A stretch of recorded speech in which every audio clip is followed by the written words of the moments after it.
หักษาไว้เสียงแค่นำของไพ่ไก่ก็ได้ยินหัวใจหักษาบ่มีวันสั่นคลอนเขาเป็นทหารของสลาวมิ่งให้ป้องกันแผ่นดินนี้ด้วยชีวิตและจิตใจล้านสร้างห่มเขาสิอยู่คู่เฮาไปวามพลังเอาไว้เพื่อสลาวเฮืองหงยามสืบมาไกลเฮาบ่เคยถอยยืนหยัดต่อสู้เพื่อคนลาวทุกคนจากผู้สูงลงหาลำคงทุกตารางแผ่นดินเฮาสิหักษาไว้เฮาเป็นทหารของสลาวมิ่งให้ป้องกันแผ่นดินนี้ด้วยชีวิตและจิตใจและสร้างห่มเขาสิอยู่คู่เฮาไปรวมพลังเอาไว้เพื่อสลาวเฮืองหงคำสัตย์สาบานยังต้องในใจเกิดเป็นลูกผู้ชายต้องหักษายิ่งให้ถึงสิ้นลำบากหรือมีน้ำตาก็สิยืนหยัดไว้เพื่อลาวของเฮาเอาเป็นทหารของสลาววิ่งให้ป้องกันแผ่นดินนี้ด้วยชีวิตและจิตใจล้านสร้างห่มเขาสิอยู่คู่เฮาไปความพลังเอาไว้เพื่อสลาวเฮืองหงเขาเดินไปพร้อมกันทหารลาวเว้นไปยอมไปหูใด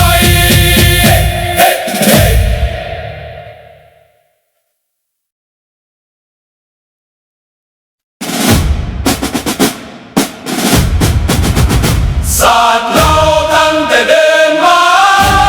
ขึ้นชื่อลือชาอยู่ในอาเซียน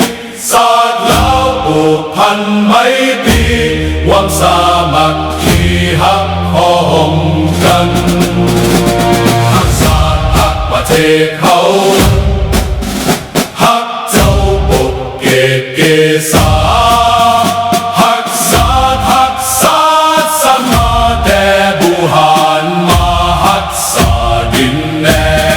นบ่ให้ศาสตร์ใครมาล้วนหาวีอบอุ่นอย่าแย่งสิ่งเอาให้คืนเข้ามาลู่วุ่นวายสู้จนตัวตายต้านทานศัตรูสวยเสพสู้เลือดเนื้อเสียเผาฟื้นฟูผู้เอาบรรเทาทุกข์กันหักศาสตร์หักศาสนาแต่โบราณมาหักษาดินแดน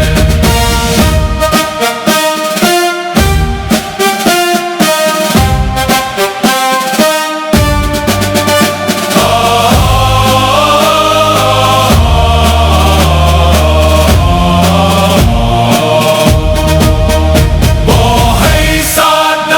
มาล้วนเฮาวีลบกวนญาติแย่งสิ่งเอาให้คืนเข้ามาลู่วุ่นวายสู้จนตัวตายต้านทานศัตรูสวยเสพสู้เลือดเนื้อเสือเผาฟื้นฟูคู่เอาบรรเทาทุกข์กันสวยเสพสู้เลือดเนื้อเสือเผา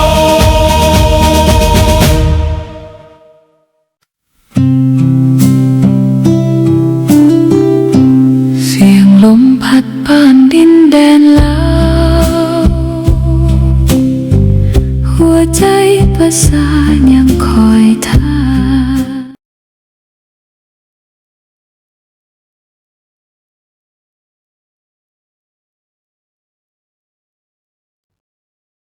สบายดีพี่น้องเนาะสบายดีทุกท่านกลับมาแล้วหลังจากมื้อวานนี้ได้พักผ่อนเนาะสบายดีน้องธนพรสบายดีSS Center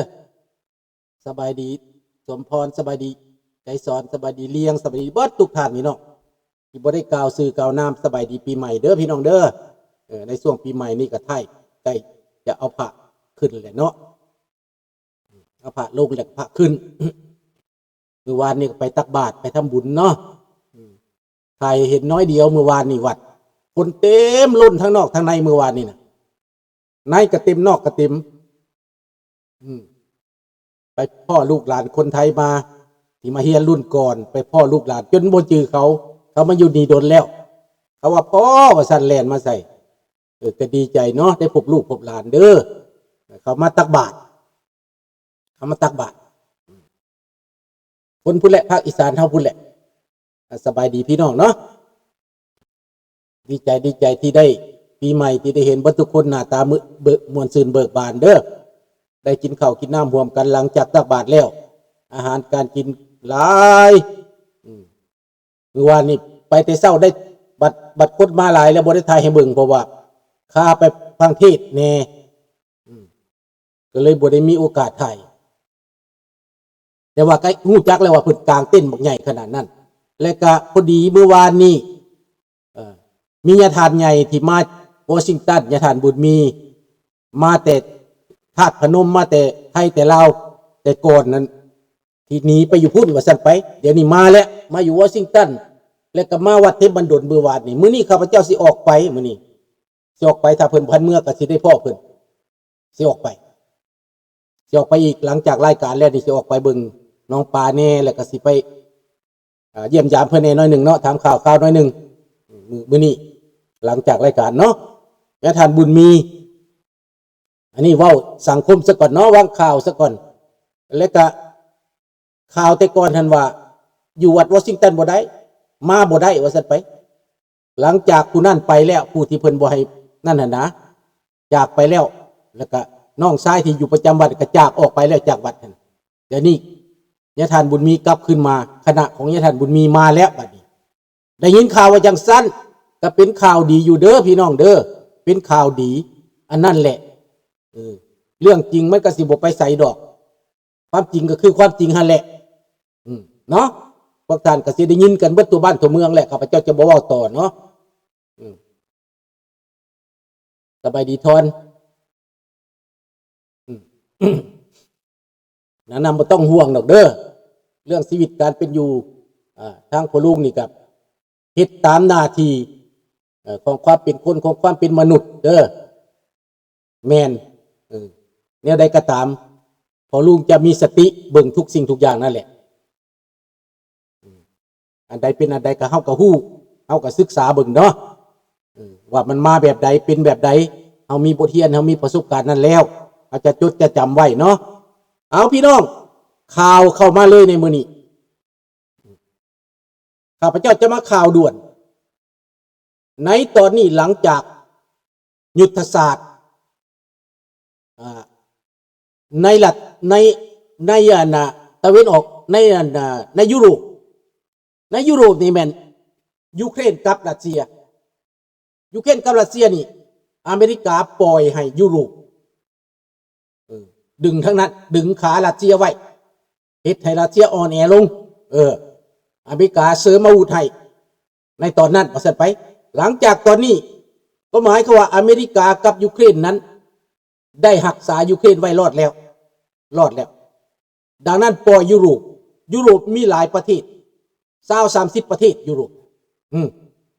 หมายความกำลังเขามี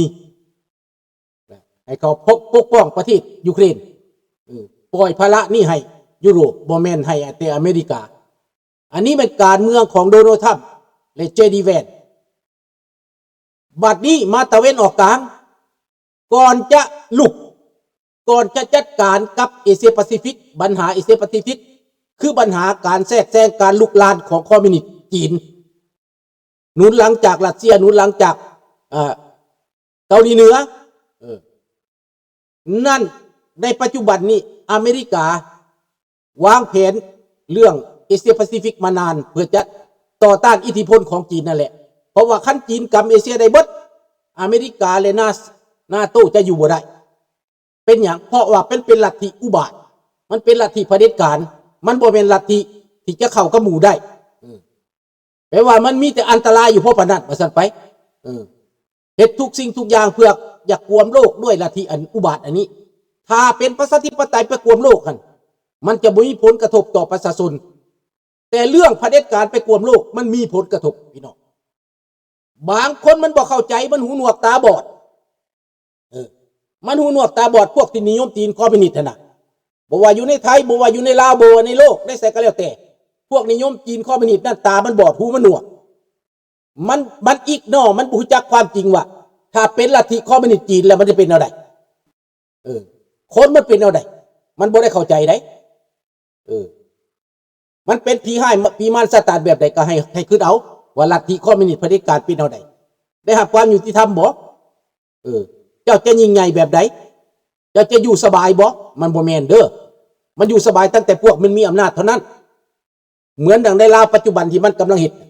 พวกอยู่สบายเป็นพวกอำนาจตั้งแต่ก่อนมันว่าประชาชนทุกข์ยากสิไปปลดปล่อยสิเฮ็ดสร้างเอกราชสิมีอธิปไตยเหมือนว่าและตอนนี้มันมีบ่เอกราชมันมีบ่อธิปไตย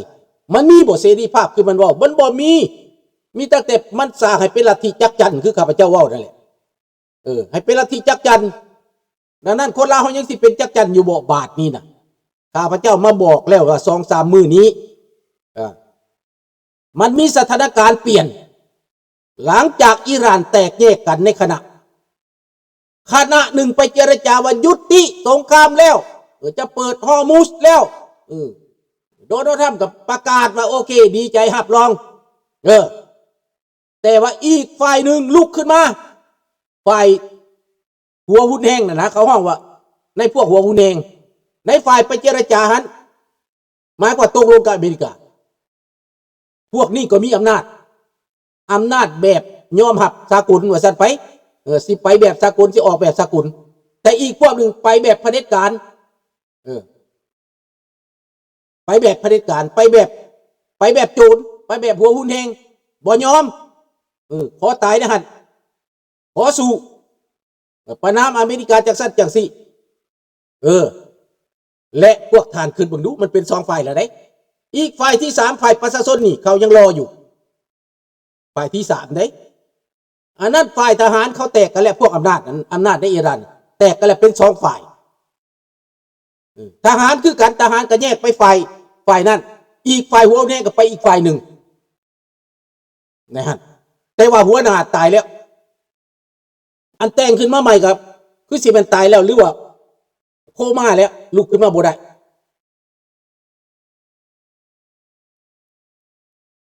ดังนั้นพี่น้องในเวลานี้เรื่องเวียดนามป้าไว้ก่อนเฮาบ่ต้องเว้าถึงเนาะป้าไว้ก่อนอย่าเฝ้าเอามายุยงกับเฮาอีก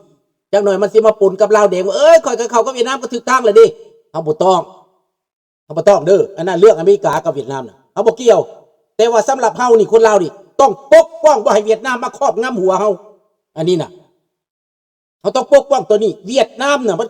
มาคุมหัวเฮาเข้าใจบ่เอสเซนเดอร์เฮาบ่ต้องไปดีใจคนลาวอยู่ในก็ต้องระวังเรื่องเวียดนามประเทศของมันจะเข้าอเมริกาก็เรื่องของมันเฮาเข้าอเมริกาอยู่แล้วเนาะอันนี้น่ะและเฮาจะได้รับความยุติธรรมบ่อนว่าอเมริกาพุ่นเขาจัดสรรเพราะเขาฮู้แล้วดิเขาคุมเวียดนามแล้วดิอันนี้บ่ต้องให้เว้าลึกเด้อบ่ต้องให้เว้าลึกลูกหลานสบายดีสมชายให้เข้าใจเอาง่ายๆว่าซั่นไปบัดนี้แผนการอันนี้น่ะเวลาเขาจัดการกับอิหร่านแล้วมันแตกกันแล้วภายในนี่น่ะมันจะแตกเป็นเสียงพวกเคิร์ดอิหร่านก็สิแยกเป็นหลักหนึ่งออโตโนมีหรือแยกเป็นประเทศเลยเห็นบ่ล่ะบาดนี้พวกอิหร่านที่ประชาธิปไตยนี้มันก็จะไปยึดเอาอาจจะได้ครึ่งนึงหรืออาจจะตีกันไประยะ2 ปี 3 ปีมันจะตีภายในมันนั่นแต่ว่าอเมริกาสิปล่อยบ่อเมริกาต้องควบคุมอยู่บนทางผ่านน้ำมันนั่นแหละ